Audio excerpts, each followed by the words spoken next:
നിങ്ങളൊക്കെ നമ്മുടെ ഉപ്പ, എൻ്റെ ഉപ്പാൻ്റെ വയസ്സുള്ളവർ, ഒരുപാട് വയസ്സുള്ള ഉപ്പമാരെ കയറി ഞാൻ ഇപ്പോൾ നീ നൊടാന്ന് വിളിക്കുക എനിക്ക് പറ്റുമോ? ഇല്ല. അങ്ങനെ വാതിൽ വരുന്നൊരു വാക്ക് തന്നെ എന്താണ്? അതപകേടാണ്.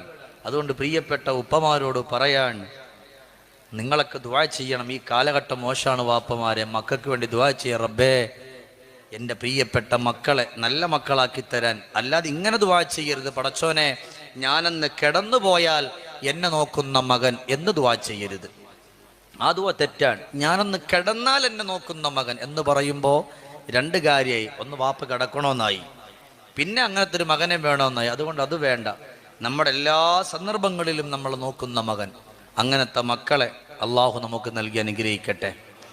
നിങ്ങളുടെ ആമീനാണ് നമ്മുടെ ഒരു ആവേശം. അള്ളാഹു അങ്ങനത്തെ മക്കളെ അള്ളാഹു നമുക്ക് നൽകി അനുഗ്രഹിക്കട്ടെ. ഞാൻ ഇരുത്തി പ്രയാസപ്പെടുത്തൂല. 2 മണിക്കൂർ നടിച്ചാൽ ഇൻഷാ അള്ളാഹ് നമുക്ക് ഇവിടെ നിന്ന് പിരിയണം. അള്ളാഹുവേ, ഇവിടെ ഇരിക്കുന്ന ഓരോ ഉപ്പമാർക്കും ആഫിയത്തുള്ള ദീർഘായുസ് നീ കൊടുക്കണേ പടച്ചവനെ. ആഫിയത്തുള്ള ദീർഘായുസ് കൊടുക്കണേ പടച്ചവനെ. സന്തോഷവും സമാധാനവും നീ നിറച്ചു കൊടുക്കണേ റഹ്മാനെ. എത്ര പെട്ടെന്നാ ഉപ്പമാരെ 1 മണിക്കൂർ കഴിഞ്ഞത് ഇല്ലേ? നമ്മൾ 8:20 നമ്മൾ ആരംഭിച്ച. ഇൻഷാ അല്ലാ ആ ചുമന്ന ബക്കറ്റ് ഫുള്ളാക്കി വരണം ഇൻഷാ അല്ലാ. നിങ്ങളെല്ലാവരും നല്ല നിയ്യത്തോടു കൂടി നിങ്ങളുടെ ഉപ്പക്ക് വേണ്ടി ഉമ്മക്ക് വേണ്ടി ഒരു ഹദിയ നിങ്ങൾ നിക്ഷേപിക്കണം. അല്ലാഹു തആല സ്വീകരിക്കട്ടെ. ബിസ്മില്ലാഹിർ റഹ്മാനിർ റഹീം. അപ്പോൾ എൻ്റെ പ്രിയപ്പെട്ട ഉപ്പമാർ, ഇപ്പോൾ എത്ര 1.25 മണിക്കൂറാവാൻ ഞാൻ നിങ്ങളോട് എൻ്റെ സമയമായി ചോദിക്കുന്ന ഒരു അരമണിക്കൂറാവാം അപ്പമാരെ. ബാക്കി പിന്നല്ലേ ആ ഒരു എന്നുവെച്ചാൽ നിങ്ങൾ ഒരുപാട് നേരം ഇരുത്താൻ പറ്റില്ല. ഇനി നാളെ വാളുണ്ട്, മറ്റന്നാൾ വാളുണ്ട്, എല്ലാ ദിവസവും വാളുണ്ട്. അപ്പം എല്ലാ ദിവസവും നിങ്ങൾ വരണം. ഒന്ന് ഉറക്കെ ഇൻഷാ അല്ലാ പറയും. ഇൻഷാ അല്ലാ പറയും. അള്ളാഹു തആല സ്വീകരിക്കട്ടെ. സന്തോഷവും സമാധാനവും അള്ളാഹു നമുക്ക് നൽകി അനുഗ്രഹിക്കട്ടെ. അപ്പോൾ എൻ്റെ പ്രിയപ്പെട്ട ഉമ്മമാരെ പറ്റി കൂടെ പറഞ്ഞിട്ടേ പോകാൻ പറ്റുള്ളൂ, അല്ലെങ്കിൽ അവരിവിടുന്ന് വിടൂല.